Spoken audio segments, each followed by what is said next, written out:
Suatu hari, Yesung menerima sebuah bingkisan dari seorang polisi. Ia pun berterima kasih kepada polisi tersebut dengan berkata, "Terima kasih, Ayah."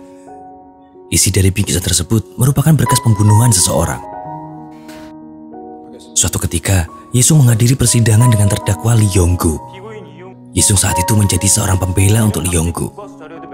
Dalam sidang itu, jaksa berkata bahwa kasus itu sudah jelas dan tak perlu diperpanjang lagi. Namun, Yesung sebagai pembela mengungkapkan bahwa kasus itu adalah sebuah rekayasa dan akan menceritakan kisah yang sesungguhnya yang ia lihat saat itu. Saat Yesung masih kecil, ia bersama ayahnya Lee Yong-gu menari di depan toko. Yong-gu adalah seorang laki yang spesial dengan berkebutuhan khusus. Mereka berdua mengikuti gerak dari film Sailor Moon. Kala itu, Yesung ingin membeli tas Sailor Moon berwarna kuning. Karena mereka tak punya uang, akhirnya mereka hanya bisa melihatnya saja. Namun alangkah terkejutnya, tiba-tiba tas itu dibeli oleh seorang ayah untuk anaknya. Karena Yong-gu amat sayang kepada putrinya, ia nekat memasuki toko tersebut agar tas itu tak jadi dibeli. Sialnya, ayah dari anak kecil itu adalah seorang komisaris polisi. Dengan arogan, ayah anak itu memukul Yong-gu.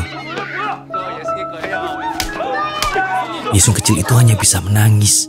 Ia memohon agar ayahnya tak dipukuli lagi. Suatu hari, Yesung mengantar ayahnya untuk pergi bekerja. Seperti biasa, Yesung menghitung 1-3. Lalu, Yong-gu berbalik dan memasang wajah konyol. Mereka terlihat bahagia sekali dengan kebiasaan itu. Yong-gu merupakan seorang penjaga parkir di sebuah supermarket. Siang itu, ia tiba-tiba disapa oleh anak dari komisaris polisi kemarin. Ia memberitahu Yong-gu bahwa ada sebuah toko yang menjual tas Sailor Moon yang sama. Yong-gu kala itu mengikuti anak yang bernama Jae-yong itu. Di suatu tempat, Yong-gu tiba-tiba memberi nafas buatan kepada Jae-yong. Hal itu diketahui oleh seorang wanita. Karena merasa ketakutan, wanita itu berteriak meminta tolong. Karena Jae-yong kala itu telah meninggal dengan luka pada dahinya. Malam hari itu, Yesung menunggu ayahnya pulang. Namun, ia tak mendapati wajah ayahnya sama sekali karena Yong-gu telah ditangkap oleh polisi. Suatu hari, Yong-gu sedang memperagakan reka ulang adegan yang dianggap pembunuhan itu. Dengan disaksikan oleh anaknya dan warga sekitar, ia memeragakan saat ia memberi pertolongan pertama pada Jae-yong. Hal yang baik itu disalahartikan oleh para warga. Tak sampai di situ, Yong-gu juga dijanjikan akan dipertemukan dengan anaknya oleh polisi. Polisi tersebut menyuruh Yong-gu agar melepas celananya di reka adegan itu. Sontak saja, warga yang melihat hal itu menjadi naik pitam. Salah satu orang langsung berlari ke arah Yong-gu dan melepas maskernya. Yesung yang sedari tadi di sana berlari menghampiri ayahnya dengan menangis. Ia tak mengira seseorang itu adalah ayahnya sendiri. Akan tetapi, ia tak bisa menjangkau ayahnya karena telah dibawa polisi.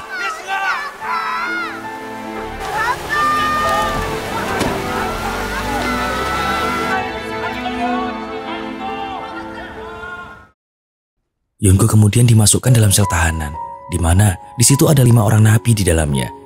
Di sel itu telah ada Bong-sik, napi pencopet, Chun-ho, si napi penipu, Man-beom, kakek Seo, dan So Yang-ho, si bos mafia. Dengan polosnya, Yong-gu memperkenalkan diri seperti ia dalam kelas. Kemudian, Yang-ho yang mengepalai semuanya menyuruh rekannya untuk memeriksa berkas Yong-gu. Setelah diketahui bahwa Yong-gu merupakan napi dengan kasus pelecehan anak, mereka kemudian mengajar Yong-gu habis-habisan.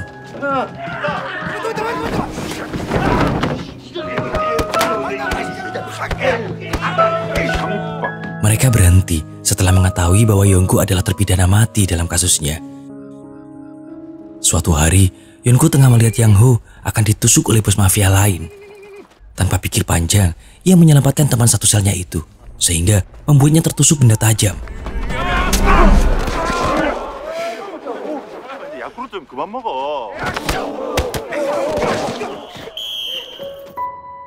Karena merasa terselamatkan, Yang-ho akhirnya berterima kasih dengan memberi satu permintaan terakhir yang akan ia kabulkan. Yong-gu kala itu hanya menjawab, "Yesung." Suatu hari, para napi sedang diberi hiburan oleh pihak penjara, di mana mereka disajikan lagu-lagu rohani dengan keluarga mereka sebagai penarinya. Saat itu Yesung tengah menjadi salah satu penari, namun tiba-tiba ia menghilang di tengah kerumunan. Ternyata ia dibawa oleh Man-beom untuk menemui ayahnya. Di sel nomor 7 itu, mereka bertemu dengan haru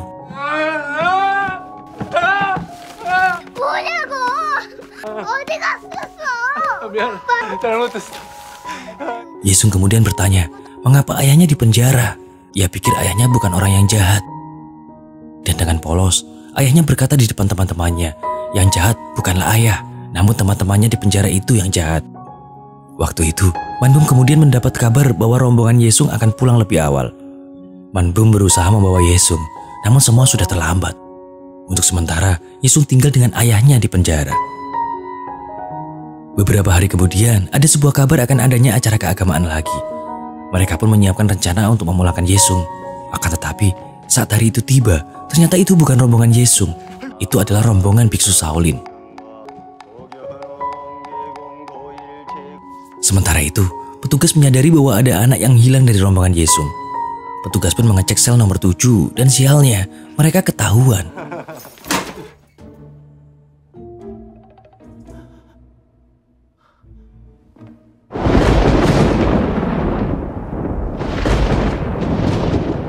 Yongko kemudian mendapat hukuman dalam sel tersendiri.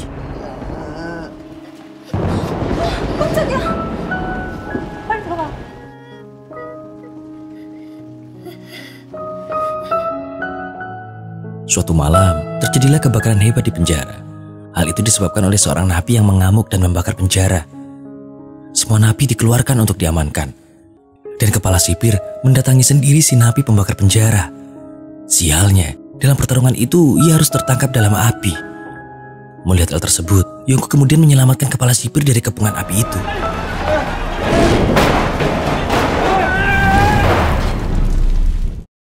Hari pun berganti. Kepala sipir dan Yongko sama-sama mendapat perawatan medis. Dokter yang merawat kepala sipir berkata, jika Yongko tak menyelamatkannya, pasti kepala sipir akan mati. Dia selamat, akan tetapi Yongko masih tak sadarkan diri. Di sisi lain, Yesung mulai masuk sekolah kembali. Ia ditanya oleh gurunya bagaimana keadaannya. Dan Yesung berkata, tanya kepada ayahku. Ia kemudian mengunjungi ayahnya di penjara. Betapa gembiranya ayah Yesung kala itu. Guru Yesung menceritakan tentang semua prestasi Yesung kepada Yongko. Dari kejadian itu, Guru Yesung mengetahui bahwa ayah Yesung berkebutuhan khusus. Dan Yesunglah yang mengatur semua kebutuhan rumah tangga. Saat itu waktu berkunjung telah usai. Yongko dibawa pergi dan Yesung hanya bisa menangis. Hal itu membuat ia bersedih dan menjadikannya sakit. Ia kemudian harus dirawat di rumah sakit. Saat itu kepala sipir menungguinya dan mendapat kabar bahwa Yesung harus dipindahkan dari panti asuhan lamanya agar hidupnya lebih terjamin. Mendengar itu, Yesung memohon kepada kepala sipir agar tak dipindahkan dari kota itu. Ia lebih memilih bahagia bersama ayahnya dengan masuk penjara daripada ia tak dapat melihat ayahnya lagi. Suatu hari, ada paket sebuah kardus besar untuk sel nomor 7, yang tentu saja di dalamnya ada Yesung. Mereka semua panik bercampur gembira, dan petugas menjelaskan bahwa semua itu sudah diketahui oleh kepala sipir penjara. Suatu waktu, kepala sipir pergi menuju markas kepolisian pusat. Ia pergi ke sana untuk mengecek berkas perkara tentang Yongko. Dia merasa ada yang ganjil dengan hal itu, karena Yongko yang keterbelakangan mental tak mungkin dapat menulis sedetail itu. Kepala sipir pun juga mengadopsi Yesung agar hidupnya lebih baik. Suatu hari, teman seri Yongko sedang bersedih. Hal itu karena istrinya tengah melahirkan. Namun, ia tak dapat menghubunginya. Yesung kemudian mengeluarkan HP dari tasnya. Ia memberikan kepada Bongsik untuk menelpon istrinya. Ruangan sel nomor 7 itu terasa haru saat Bongsik mendapat kabar dari istrinya yang tengah melahirkan anak pertamanya. Beberapa waktu kemudian, Yongko mendapat kabar bahwa sidang putusannya akan segera tiba. Teman-temannya pun mempertanyakan, mengapa Jae-yong bisa meninggal? Mereka bersama kemudian mereka ulang kejadian tersebut. Dari situlah mereka tahu bahwa Jae-yong ternyata terpeleset dan jatuh ke aspal dan seketika itu tertimpa batu bata di atasnya. Napi bos kemudian bertanya kepada Yongko, mengapa ia melakukan tindakan asusila seperti yang dituduhkan. Ternyata di tempat kerjanya Yongko mendapat sebuah pelatihan. Pelatihan itu tentang tindakan pertolongan pertama kecelakaan. Hal itu ia praktekkan untuk menolong anak komisaris polisi tersebut. Namun hal itu disalahartikan oleh orang-orang sekitar yang menonton. Mengetahui bahwa Yongko ternyata tak bersalah, teman-temannya lalu mengajarinya untuk dapat berbicara lancar. Hal itu dimaksudkan agar ia dapat berbicara pada sidang putusan nanti. Bahkan kepala sipir penjara sampai mendatangi komisaris polisi. Hal itu untuk menjelaskan bahwa Yongko tak bersalah. Namun komisaris polisi berkata harus ada yang bertanggung jawab dengan kejadian meninggalnya anaknya itu. Sidang putusan pun tiba. Yongko diancam oleh komisaris polisi bahwa jika ia tak mengakui perbuatannya tersebut, maka putrinya akan diperlakukan seperti Jae-yong. Akhirnya, Yongko memilih untuk mengakui hal yang tak pernah ia lakukan itu. Ia lebih memilih keselamatan putrinya daripada nyawanya sendiri. 맞아요. 내가 그랬어요. 맞아요. 재판장님, 지금 피고인은 심리적으로 위축된 상태입니다. 네가 무슨 사람을 죽여! 야.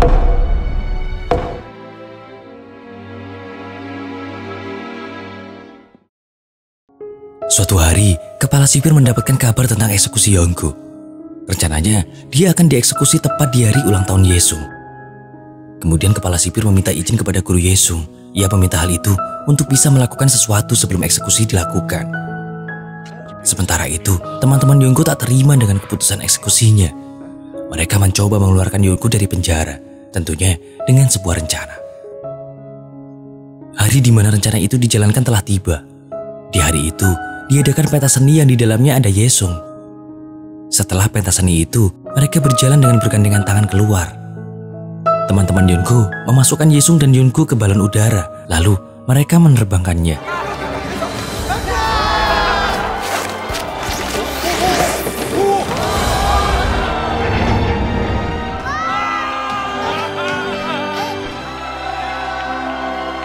Sontak saja, hal itu membuat gaduh seisi penjara.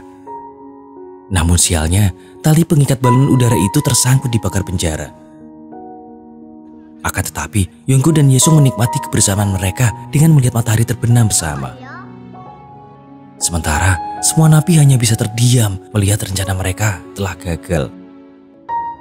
Hari eksekusi dan ulang tahun Yesung pun tiba. Mereka merayakan hari ulang tahun Yesung di sel nomor 7 dengan gembira. Bahkan, si bos mafia berhasil mendapatkan tas Sailor Moon kesukaan Yesung. Yesung kemudian berterima kasih kepada Yongko karena telah menjadi ayahnya. Dan mereka pun berpelukan tanpa tahu hal itu akan menjadi pelukan terakhir untuk mereka. Teman-teman Yongko kemudian menuliskan sesuatu di punggung Yongko. Kemudian, Yongko pergi dengan bergandengan tangan bersama Yesung. Hingga terlihatlah tulisan "We love you" dari balik punggungnya. Mereka berdua akhirnya berpisah. Sebelum itu, Yongko melakukan kebiasaannya seperti yang ia lakukan dulu bersama putrinya itu.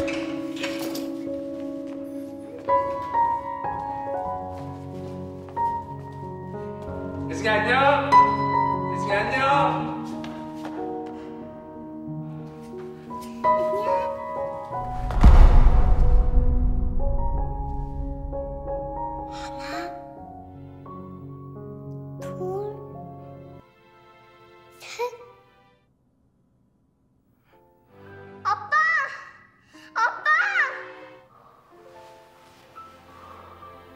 Yongko kemudian berlari menemui putrinya dan memohon kepada sipir agar tak dipisahkan dengan anaknya itu.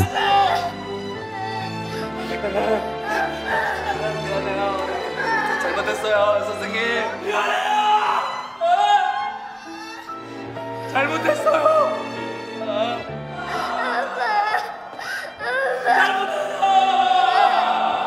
Begitulah kisah masa kecil Yesung yang ia ceritakan di depan pengadilan. Ia merasa ayahnya telah difitnah oleh pihak komisaris polisi. Mendengar cerita haru itu, sang hakim lalu mengetuk palunya dengan sebuah putusan bahwa Yongko dibebaskan dari tuduhan pembunuhan itu dan dinyatakan tidak bersalah. Semua yang menghadiri peradilan itu menjadi bergembira atas putusan hakim itu.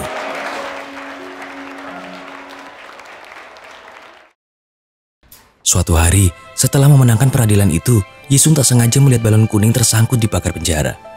Ia teringat kala terbang bersama ayahnya dan tersangkut di pagar penjara.